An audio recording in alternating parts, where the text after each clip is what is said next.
Alice Paul was born the oldest of four children on January 11, 1885, in Mount Laurel, New Jersey.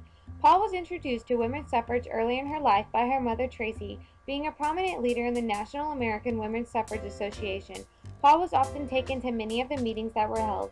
When asked why she spent her whole life seeking out women's rights, Paul would always respond, "When you put your hand to the plow, you can't put it down until you get it up to the end of the rope." By this quote, she implied she was not going to quit until she accomplished what she had started out to achieve. Paul created the Congressional Union for Women's Suffrage, which later evolved into the National Women's Party. Her leadership helped women to gain greatly from what they already had and allowed the accomplishments of many goals. In addition to her goals, she succeeded greatly in school. Both her leadership roles and her educational accomplishments helped her greatly on her road to contributions she made not only in the U.S., but other countries as well. In England, Paul participated in the militant suffrage movement with the women there. This movement was made by females in order to push more of a military than less of a silent movement. She believed this was the best way of gaining rights, and which was opposite of the American women's way. Paul even explained that she believed the militant policy is bringing success.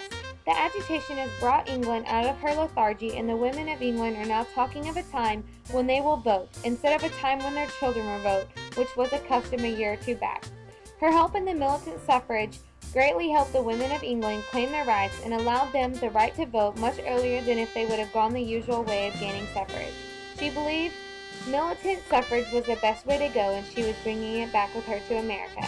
In 1912, Paul and two of her friends, Lucy Burns and Crystal Eastman, went to Washington, D.C. to organize a women's suffrage. They led an elaborate, massive parade towards the inauguration of Woodrow Wilson. However, on the way there, they met up with many male protesters who at first only attacked the suffragists with insults and obscenities, but then physically attacked the women to stop them from gaining ground. Although the police were present at the time, they made no move to help the women in their plight. The incident made the headlines the next day, and the popularity of women's suffrage grew greatly throughout the nation, not only by women, but men as well. The more the law that tried to get rid of her, the more America supported her. To Wilson, she was a nuisance. He did not want to deal with her. She was beginning to make him look like a hypocrite during World War I. The police were doing nothing in their power to bring her down. The more they did, the more support she got. These incidents may have seemed at first to have failed on Paul's part, but in reality, it was one of the great pushes that women needed to get on track to equality and freedom.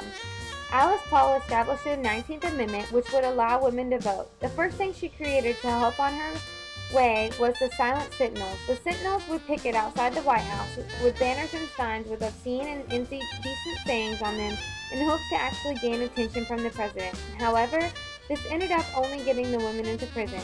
When in prison, the women were treated like crazy people. They were thrown into rat-filled cells and fed bad food. Many, including Paul, went on hunger strikes and had to be force-fed by the staff. Paul stated, "I practiced a hunger strike until November 11th. After that date, they fed me twice a day by force, except for one day, when I was too ill to be touched. I have no complaints against the Holloway officials, where I spent the whole time in bed because I refused to wear prison clothes. Each day I was wrapped in blankets and taken to another cell to be fed, the food being injected through my nostrils. During this operation, the largest nurse in Holloway sat astride my knees, holding my shoulders down to keep me from bending forward, while two others sat on either side and held my arms. Then a towel was placed around my throat, and one doctor from behind forced my head back, while another doctor put a tube in my nostril. When I reached my throat, the head was then pushed forward.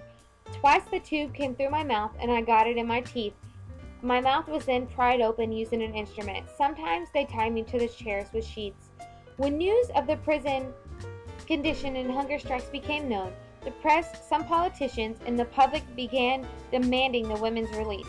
Sympathy for the prisoners brought about many to support the cause for women's suffrage. Upon her release, Paul hoped to ride the surge of goodwill victory. In 1917, after seeing the public outcry from the way women were treated in prison, Woodrow Wilson changed his views on women's suffrage, and in 1919, both the House and the Senate passed the 19th Amendment. After that, the battle for state ratification commenced. However, 3/4 of the states were needed to ratify this amendment, and the battle for ratification came down to just the state of Tennessee in the summer of 1920. All that the state needed was a majority of the legislature to vote and amend for it to become a law. The deciding vote was cast by 24-year-old Harry Byrne, the youngest of the members of Tennessee Assembly. Originally intending to vote no, he changed his vote after receiving a telegram from his mother asking him to support women's suffrage. So the Tennessee ratified the 19th Amendment due to his vote. Secretary of State certified the ratification 6 days later, and the signature using his pen allowed all women to gain the right to vote after the battle had begun years ago. Although most women left the suffrage party after the 19th Amendment had been passed and ratified, Alice Paul still believed in the fight for women's rights had just begun. She called the amendment Lucretia Mott Amendment. This amendment was started and called the absolute equality, stating that men and women shall have equal rights throughout the United States and every place subject to its jurisdiction. Paul worked diligently to gain this new amendment and have it ratified, including getting new law degrees and traveling to different countries to establish women's rights there. For many years, she fought for women's rights, but not only sacrificing her time but her life. She became greatly involved in 1941 when she moved back to the United States and petitioned for and worked hard to gain equal rights amendment. Her hard work paid off when she was able to lead a coalition that was successful in adding sexual discrimination clause to the Title VII of the 1964 Civil Rights Act. This guaranteed that colored women would have the same rights as colored men and no one would discriminate against colored people's genders. However, she was not satisfied. She still strove for her Equal Rights Amendment. The women's movement in the 60s helped greatly to renew the interest in equal rights and brought about the passing of the amendments in the House and Senate. This was a big step, but it needed to go through states for ratification, in which it fell short by 3 states in 1972. Although Alice Paul died in 1977, the stride to make the amendment law is ongoing, and even after her death, women have taken up her clause in 1982, and the amendment is still waiting to be ratified. Paul felt so strong in her beliefs that she would sacrifice her life for her rights. She did not believe in waiting out decisions. She believed in fighting for rights, working hard for something, not letting it come easy to her and the others. She did what she had to do in all of her protests and movements. She lived to an old age, and even from her home, weak, tired, and ill, she fought for the rights of all women. She would make phone calls, calling state to state to get the amendment to pass. If it were not for Alice Paul, women would not be standing here today with the rights and liberties that they have. Women have the same rights as men do. They would not be voting or have equalities in jobs if Paul had not fought for the rights, and in reality, all the rights of Americans together. In America, it was built on how we have such strong, powerful nation by the people that are involved in it. The 19th Amendment was a 150-year struggle, and in that struggle, America became stronger and even bigger with all these people that made America what it is. If it wasn't for those who fought for the rights and liberties that we have, these stubborn, strong-willed, unequal-minded people, America would not be as powerful and as freeing as it is. Men and women from every race and cultural background built it up, and Alice Paul was one of these contributing young women who fought for the rights of every person in this nation.